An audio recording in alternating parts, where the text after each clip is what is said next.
नमस्कार, मी नाना पाटेकर. हा R J प्रसाद आहे तरी कोण?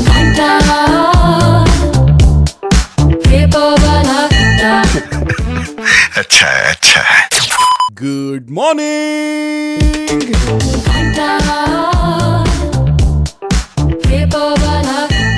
Very good morning. नमस्कार, राम राम, सुप्रभात. पुन्हा एकदा एक नवीन दिवस, एक नवीन सकाळ. भारतचा मंगळवार, तारीखाची 14 ऑक्टोबर 2025. तर चला शोची सुरुवात करूयात.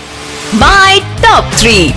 सगळ्यात पहिली अपडेट सांगायची म्हटली तर आता राज्याला ऑक्टोबर हीट जाणवायला लागलेली आहे. माय टॉप 3. त्यासोबतच 15 ते 18 ऑक्टोबर दरम्यान विदर्भ, मराठवाडा आणि मध्य महाराष्ट्रात मुसळधार पावसाचा इशारा हवामान खात्याने दिलेला आहे. माय टॉप 3. आणि त्यासोबतच ऐन दिवाळीत प्रवाशांची गैरसोय होऊ शकते. कॅब, रिक्षा चालक, टॅक्सी हे चक्काजाम आंदोलन करणार आहेत. माय टॉप 3. येस, तर याबद्दल आणि या व्यतिरिक्त भरपूरशा गप्पा मारायच्या आहेत. कुठेही जाऊ नका, ऐकत रहा माय FM. माझं नाव आहे प्रसाद. घेऊन आलोय पेपरवाला घंटा. चलो अच्छा सुनते हैं. गुड मॉर्निंग, सुप्रभात. नमस्कार, मी नाना पाटेकर.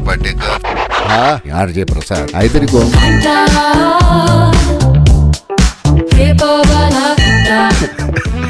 अच्छा. All right, welcome back. Tune केलं तुम्ही माय FM. माझं नाव आहे प्रसाद. घेऊन आलोय पेपरवाला घंटा. तर चला वेळ वाया न घालवता वळूयात पुढच्या अपडेटकडे. नाही म्हणजे येत्या 15 ते 18 ऑक्टोबर दरम्यान महाराष्ट्रात, म्हणजे स्पेशली मध्य महाराष्ट्रात, विदर्भात आणि मराठवाड्यात जरा पावसाचा इशारा देण्यात आला आहे. नुसता नाही तर मुसळधार पावसाचा इशारा देण्यात आलेला आहे. त्यामुळे जर कोणी ट्रॅव्हलिंग वगैरे करणार असतील तर काळजी घ्या. पण यासोबतच जरा ऑक्टोबर हीट सुद्धा जाणवायला लागली. बोलूयात त्याबद्दल थोड्याच वेळात. ऐकत रहा माय FM. माझं नाव आहे प्रसाद. घेऊन आलोय पेपरवाला घंटा. चलो अच्छा सुनते हैं. गुड मॉर्निंग, सुप्रभात.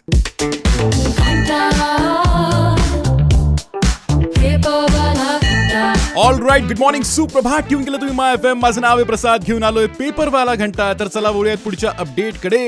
नाही म्हणजे काही मिनिटांपूर्वी आपण बोललो ना की राज्यातल्या काही भागात 15 ते 18 ऑक्टोबर पर्यंत पावसाची शक्यता आहे. पण दुसऱ्या साईडला जर बोलायचं म्हटलं तर आता ऑक्टोबर हीट सुद्धा आपल्याला जाणवायला लागलेली आहे. नाही म्हणजे एकंदरीत जर बोलायचं म्हटलं तर रविवारी सोलापूरमध्ये किंवा मुंबईतल्या सांताक्रूज इथे 34 डिग्री पर्यंतचं टेम्परेचर पाहायला मिळालं. इव्हन आता आपण जर 9-10 वाजेनंतर ऑफिसच्या बाहेर, घराच्या बाहेर पडतो तर आपल्याला चटके जाणवायला लागलेत ना.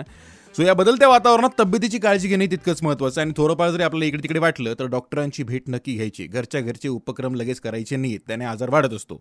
चला वळूयात पुढच्या अपडेटकडे थोड्याच वेळात. ऐकत रहा माय FM. माझं नाव आहे प्रसाद. घेऊन आलोय पेपरवाला घंटा. चलो अच्छा सुनते हैं. गुड मॉर्निंग, सुप्रभात. नमस्कार, मी नाना पाटेकर. हा आर जे प्रसाद आहे तरी कोण?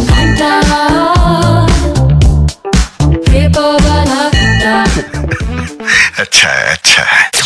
Welcome back. ट्यून केलं तुम्ही माय FM. माझं नाव आहे प्रसाद. घेऊन आलोय पेपरवाला घंटा. तर घड्याळात बघितलं तर 9 वाजायला बस काही मिनिट बाकी आहेत. बट जाण्याआधी रोजप्रमाणे पुढची अपडेट तुम्हाला सांगून जाणार आहे. नाही म्हणजे दिवाळी तोंडावर आली आहे. बरेचसे लोक इकडून तिकडे प्रवास करणार असतील, वेगवेगळ्या शहरांमध्ये जाणार असतील. पण गेल्यानंतर आपण काय करतो, घरापर्यंत पोहोचण्यासाठी रिक्षा, कॅब यांचं वापर करत असतो. पण आता या रिक्षा चालक, टॅक्सी आणि कॅबवाल्यांनी चक्काजाम आंदोलन करण्याचं घोषणा केलेली आहे. कारण की परिवहन विभागांकडे त्यांच्या भरपूर साऱ्या मागण्या आहेत, पण त्या मागण्यांकडे दुर्लक्ष होतंय. आणि त्यासाठी आता त्यांचं म्हणणं असं आहे की आम्ही जोपर्यंत आमच्याकडे लक्ष दिले जाणार नाही तोपर्यंत चक्काजाम आंदोलन करणार आहे. सो म्हटलं तुम्हाला अपडेट करूयात. ऐन दिवाळीत तुमची फजिती व्हायला नको. पूर्वकल्पना असली की माणूस प्रिपेअर असतो ना यार. बट तुमचं याबद्दल काही मत असेल तर माझ्यापर्यंत पोहोचवा. आणि या ती इतरत्र गोष्टी सुद्धा आपल्या होणार आहेत. कुठे? इंस्टाग्रामवर RJ Prasad. That is my Instagram handle, RJPRASAD. Yes, आता तर निघतोय, पण भेटूयात उद्या सकाळी 8 वाजता विथ पेपरवाला घंटा ओनली ऑन माय FM. चलो अच्छा सुनते हैं. Have a great day. नमस्कार, मी नाना पाटेकर. हा आर जे प्रसाद आहे तरी कोण?